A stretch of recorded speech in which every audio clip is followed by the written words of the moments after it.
So we all know mashed potatoes, but how many of us know about smashed potatoes? I love them so much. Now let's go! Just release them into some salted boiling water. Okay, so after 20-25 minutes, strain. Now just a little olive oil, rosemary salt, if you know, you know. Fresh ground black pepper, and just a nice little toss. A little olive oil.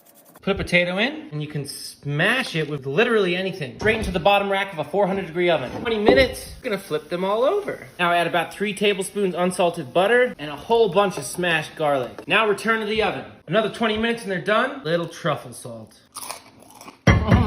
Incredible. You know I love you. Cocktail recipes part 17. This is how you make a Honeycrisp apple spritz. It's the best fall drink you will ever have. You're welcome. Dip your rib in some caramel or caramel. Do not come at me for that pronunciation. Next, dip it in some cinnamon and brown sugar. Yes, we are extra. Go cry about it. Add some ice and fill up your glass with vodka. Do not be shy. It's 2020. Top that off with some apple cider because, you know, we're serving major autumn vibes. Stir that up real good with a cinnamon stick and add some Prosecco. Trust us, you need it. Final product. Why aren't you chugging these yet? All right, y'all, we're about to do New Orleans Jambalaya. Let's go. Go ahead and add 5 tablespoons of butter.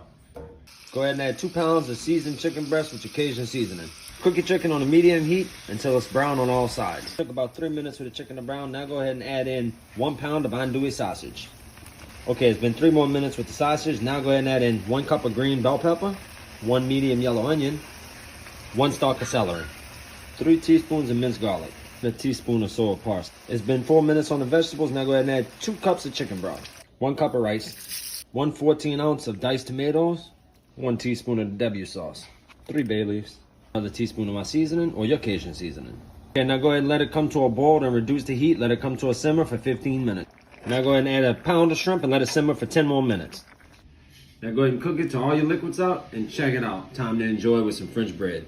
I promise you've never had shrimp like these. Tandoori citrus marinated shrimp. We grilled it over the fire using tandoori seasoning from Spiceology, some orange juice, lime juice, and lemon juice. Mix that all together with some yogurt to get a really amazing marinade. The yogurt really helps to tenderize it as well. You can grill this. I added it into a grill basket. We cooked it over direct heat for about 2 minutes per side until it got really well caramelized. Carefully flipping it over. We cooked it for another 2 minutes and then pulled it off. Topped it off with some chopped cilantro, lemon juice, and lime juice. It was delicious. You can find the whole recipe on my blog. Cheers. Let's make the French Laundry's famous lobster mac and cheese at home. Literally, this might be one of the best dishes I've ever made. You have to try it. I know it's hard to find whole lobsters, so we'll boil some lobster tails for 6 minutes, put it in an ice bath, then remove the meat. We're then gonna butter poach our lobsters for another 1.5 minutes, and then we'll move on to our mac and cheese.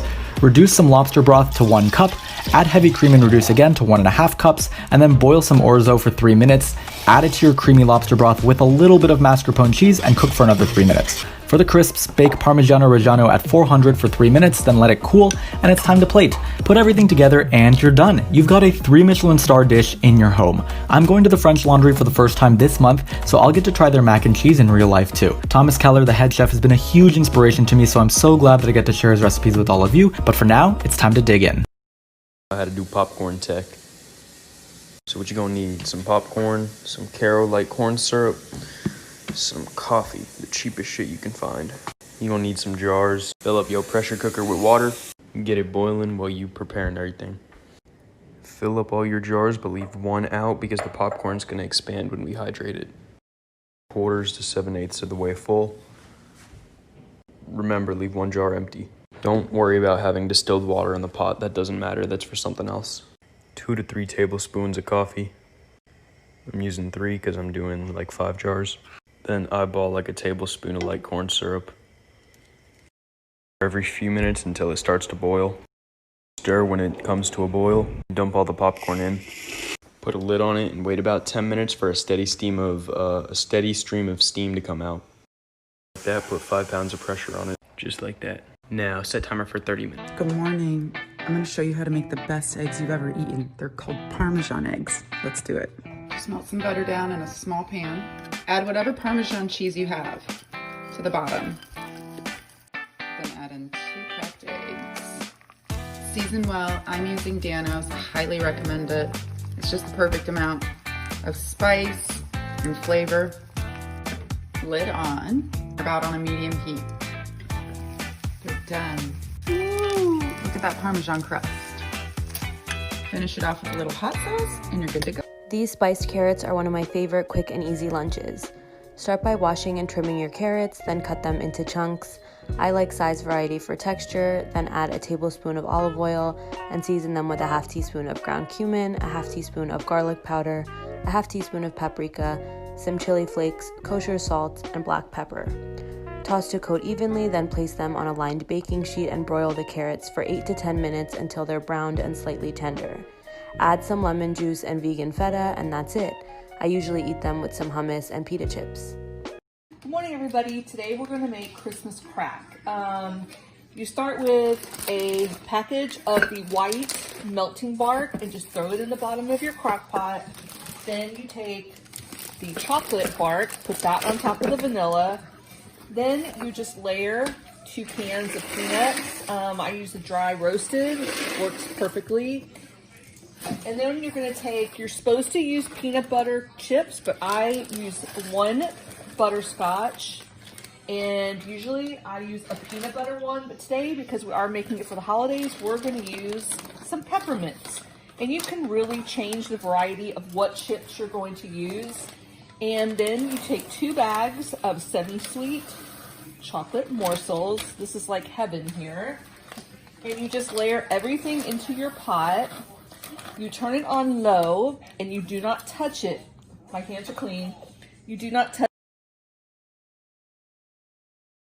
These copycat Levain bakery cookies taste exactly like the real thing. They are so good. First, cube 1 cup cold butter, add 1 cup light brown sugar, half cup granulated sugar, and cream that together. Takes about 4 minutes. Then you're going to add 1 egg, mix that together, and add another egg. Mix that together, then add 1.5 cups cake flour, 1.5 cups regular flour, 1 teaspoon cornstarch, 3/4 teaspoon salt, 3/4 teaspoons baking soda, and fold that together. Then add 2 cups chocolate chips, 2 cups chopped walnuts, and I mixed it with my hands because it got difficult to mix with a spatula. Form into 8 abnormally large cookies, and then put 4 on a sheet and bake at 410 for 9 to 12 minutes until brown, and let it rest for 10 minutes. This is my formal audition to be on Great British Baking Show, even though I am very much American, but I am happy to transfer citizenships anytime soon. Okay, going on to the loaf. It is a vegan brioche, but it is perfect proof that you don't need to have any fancy ingredients to make a wonderful yeasted bread, because this is so fluffy, so delicious, and all it really uses is all-purpose flour. I think the reason it is so good, though, is you do have to knead it until you feel like your arms are going to fall off, but that also might just be a me problem because I am very much out of shape. But after it's covered and rises for 1 hour, it's pretty much foolproof. You can make it into either 3 tiny loaves, or if you want to do a showstopper, you can make it into a braid. Now, challah is traditionally braided, but this is different from challah because it uses butter instead of oil, but still very similar look and feel. And because I watched Bake Off, I know you can't skimp on the second proof, and then I egg washed it, which I know makes it not vegan, but I hope it's still okay because... PSA, you need the sandwich in your life. Follow along while we make it together. Let's get after it. 2 toasted pieces of Ezekiel bread, half of an avocado on one side, and then a tablespoon of pesto on the other side. Smear it on there. Then slap on some tomato slices, salt and pepper. I do about 3 ounces of turkey, and then a big handful of spinach to get those greens in. You know, we gotta do what you gotta do. Close it up, slice it up, wait for it. Oh my God. Oh my God, I'm freaking out. Look how beautiful. Oh my God, it's so good. Today we're showing you how to make a pumpkin cheesecake. Start by crushing graham crackers and mix in your melted butter. Now pour this into your baking dish and flatten it with a glass. This helps make a more compact base so it'll keep its shape. Now in a new bowl, add in cream cheese, sugar, and vanilla extract. Mix everything together until uniform. Gradually add in 2 eggs and mix them in. We're making a layered cheesecake, so we saved 1 cup of our cream mixture. To the rest you can add in pumpkin puree, cinnamon, clove, and nutmeg. Whisk everything together and you've got your pumpkin cream. Now we're assembling, and we're starting off with a base of our cream cheese mixture. Make sure you spread it out evenly all the way to the edges. Now we'll gently add in the pumpkin cream layer, being careful not to mix the two. You can give it a bit of a shake to level things out. Before putting it in the oven, you want to wrap your cheesecake in aluminum foil because we'll be giving it a water bath. Place the whole tray in the oven at 325 degrees Fahrenheit for 35 to 40 minutes. Let me show you how to make bagels with just 2 ingredients. All you need is self-rising flour and thick Greek yogurt. Mix the 2 ingredients together, then you're going to knead for 5 minutes. Cut it into 8 pieces, roll it into balls, and make the bagel shapes. Top with egg wash and your favorite toppings and cook at 375 for 20 minutes. And then there you go. Your bagels are complete. I wanted to make chicken nuggets for the kids, but realized I was out of breadcrumbs. Then luckily, Ritz crackers and pretzels just fell from the sky. So I decided to throw them into the food processor, give them a few pulses until they look like this. I decided to add everything but the bagel seasoning, because why the hell not? Coated the chicken in some melted butter, then into the crumbs. I sprayed them with some olive oil, sprinkled a bit more seasoning, and then finally into the air fryer for 8 minutes at 400. And there you go, everything but the bagel chicken nuggets. I served them with some sour cream because, you know, the whole bagel thing and cream cheese. I don't know.